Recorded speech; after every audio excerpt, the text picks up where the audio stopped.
Hello everyone. Today I will present our paper titled Incorporating Embedding Vectors from a Human Mean Opinion Score Prediction Model for Monaural Speech Enhancement. The authors are Khandokar MD Nayem and Donald S. Williamson from Department of Computer Science, Indiana University.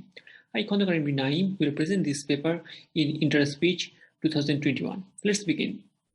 As introduction, monaural speech enhancement is a challenging problem that aims to remove unwanted noise from a target speech signal. For example, we are in a restaurant where many people are talking, music is playing too. A monaural speech enhancement system captures all these sounds using only a single microphone. The captured sound is called noisy speech. Then, speech enhancement system outputs the clean target speech by removing unwanted noises. Now, speech enhancement systems target maximization of speech quality and intelligibility measured by various proposed objective functions. However, current speech quality objective functions are often not strongly correlated with human subjective evaluations. In practice, it is often seen that speech enhancement systems report high objective scores but yield poor scores with a listener's evaluation. Now, we talk about some notable speech objective functions. Short time spectral amplitude mean score error (STSA) MSE is proposed by Efferham et al. In 1984 for the task of speech enhancement.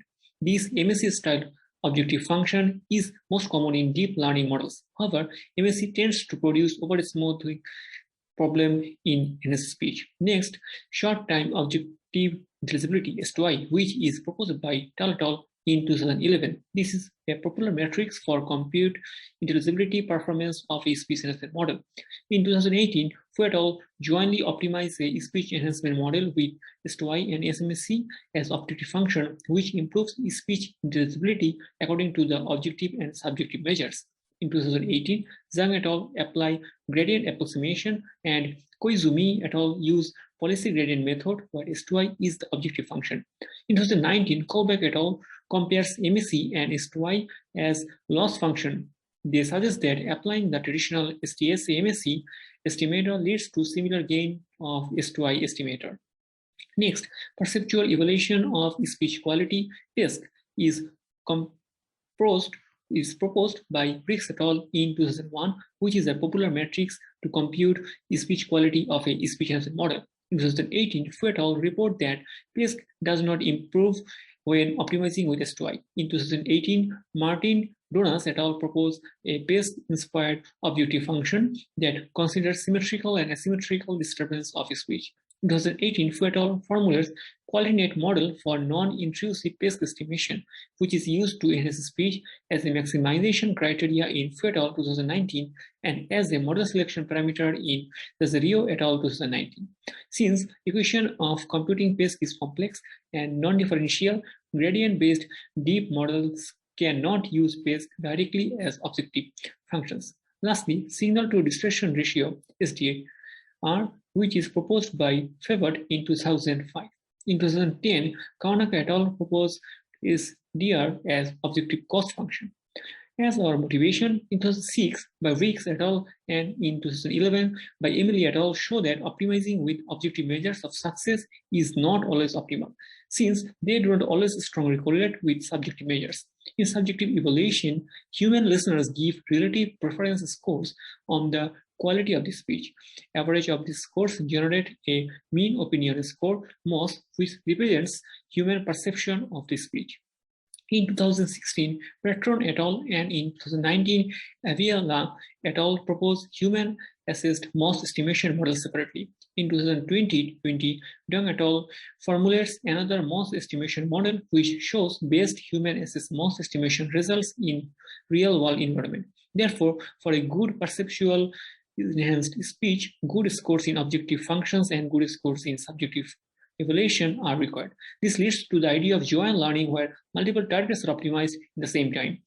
Speech estimation with other training targets are successful. For example, in 2018, Donahue et al. Performs speech recognition. In 2019, Lee et al. Estimate phase response. In 2020, Seliza Foster et al. Perform phoneme class and Z et al. Perform speaker identification. So we say that in a similar manner, joint learning of speech enhancement tasks and speech quality estimation can provide better speech quality acoustically and perceptually.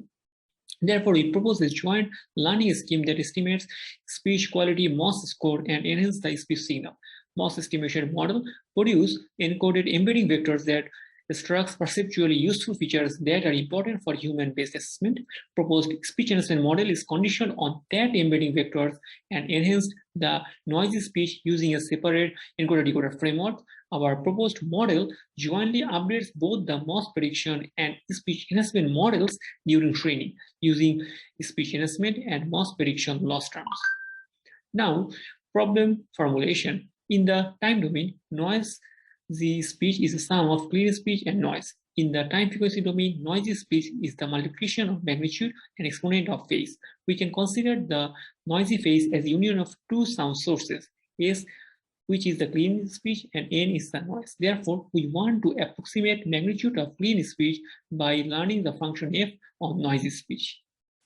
First part of our proposed approach is the automatic speech quality assessment model. We adopt a data-driven MOS prediction model proposed by Deng et al. In 2020.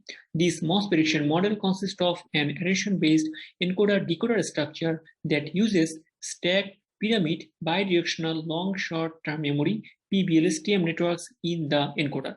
We denote this model as pyramid MOS or PMOS. The output of the PBLSTM node is an embedding vectors L, T, tau with H that is as defined, where epsilon is the direction factor between successive PBLSTM layers and L is the layer number. The encoder output is generated by converting the hidden states of the last PBLSTM layer into vector H. The P is the total number of final embedding vectors with index tau. The decoder of the PMOS model is implemented as an attention layer followed by a fully connected layer and output estimated MOS of input speech. Self-attention mechanism uses pyramid encoder output at the ith and kth timestamps to compute attention weights alpha PMOS and context vector C PMOS with the shown equation, where Q is the PMOS attention weight matrix. Now we design our attention-based speech enhancement model. Proposed speech enhancement model is also an encoder-decoder structure. We name it as AC model. AC encoder takes a single time frame of a noisy speech mixture MT as input, and multiple BLSTM layers are stacked together to create a hidden representation of the frame ZT. Then attention mechanism is applied using the mixture encoding from AC model G and PBLSTM encoding H from the MOS prediction model. We compute a score for each embedding vector H using a learnable weight matrix W. Attention weight for AC model alpha forms a context vector CT for each mixture frame. Prior computing CT, H passes through a linear layer L using following equation. Context vector and AC model embeddings vectors are concatenated and passed to the decoder module.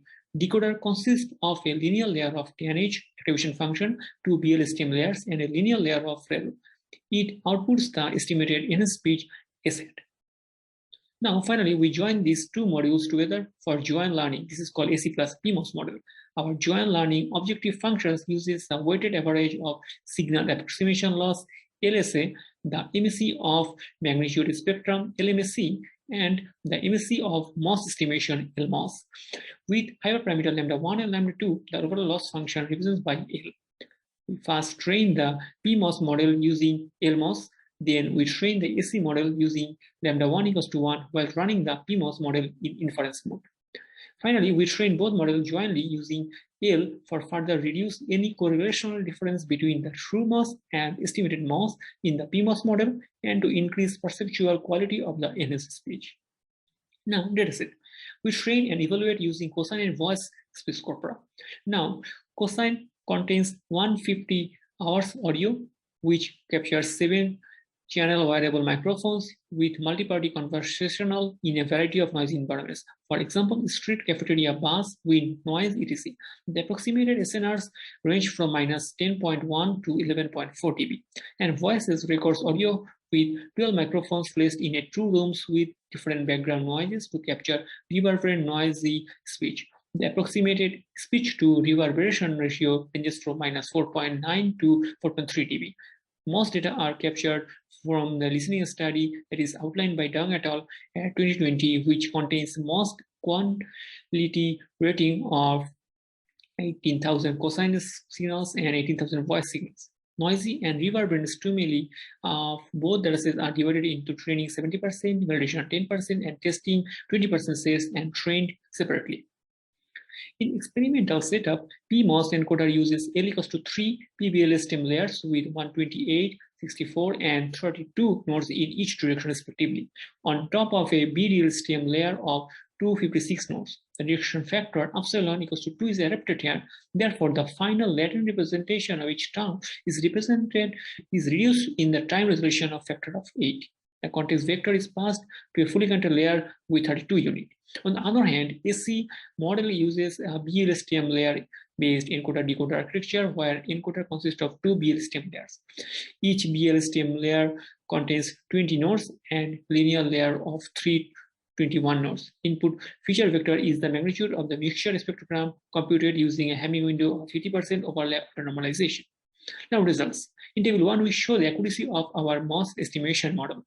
The parameter of metric performance are mean absolute error, MAE, root mean squared error, RMSE, Pearson's correlation coefficient, PCC, Pearson's rank correlation coefficient, SRCC. We compare with 2 MOS estimation models. One is NISQA, which is modified to estimate MOS using a CNN and BLSTM architecture, and the one is PMOS, which is trained without any joint learning. Results show that the proposed AC plus PMOS clearly outperforms other MOS prediction models according to all metrics. The absolute correlation error minimizes to 0.6 compared to the original PMOS approach. This justifies the use of our PMOS model and also points the benefit of joint learning. In table 2, we compare speech enhancement performance in several metrics, such as in PESQ, scale invariant SDR, SISDR, extended STOI, STOI, and MOS LQO. MOS LQO is the predicted MOS score of the NS speech using our PMOS model. AC is our baseline, and we experiment with different MOS terms like MSE, MOS, SA, SDR, as mentioned before. With the MSE loss, we see improvement in objective scores, except MOS for the cosine data. We see that LMSE in SA maximizes the overall objective intelligibility, whereas LMOS focuses more on perceptual speech quality. With SDR loss, we observed an average gain in SISDR. However, it yields a poor score in other metrics. We compare our proposed approach against a generative adversarial network GAN, which individually optimizes the PESQ and STOI. We denote this model as metric GAN. Also, we compare against an ensemble-based approach named SSEMSE that uses QualityNet, which estimates PESQ scores as their objective functions. Now, we calculate the performance of our proposed model using 3 combinations of loss functions. Using LMSE and LMSA, we achieved the highest SISDR scores for both corpora, though these results are nearly identical to the models trained with 3 loss items. Using the 3 loss terms, MOS scores are the highest results for all metrics. Metric GAN optimizes PESQ and STOI, hence it outperforms other models in terms of PESQ and STOI separately, though the scores for our 2 and 3 terms AC PMOS approach are only slightly lower, even though PESQ and STOI are not considered during the training. The SSEMSE approach yields the lowest score across all the metrics. In figure 1, show the average score of SISDR and STOI performance of the different models as a function of SNR. Our AC plus PMOS approach outperforms all the other models at each SNR in SISDR. In the case of STOI, metric GAN STOI gives the best results. However, in high SNR conditions, our approach gives likewise performance. In conclusion, in our proposed speech enhancement model utilizes a speech quality MOS assessment metric in a joint learning manner. Results show that proposed AC plus PMOS model outperforms other models in different noise environments. However, we evaluate our model's subjective score using a MOS estimation model, which is not a true MOS. Our assessment model provides utterance level-based feedback, which may be suboptimal since the model's embeddings are calculated at the frame level. Here, I conclude my presentation. Thank you all.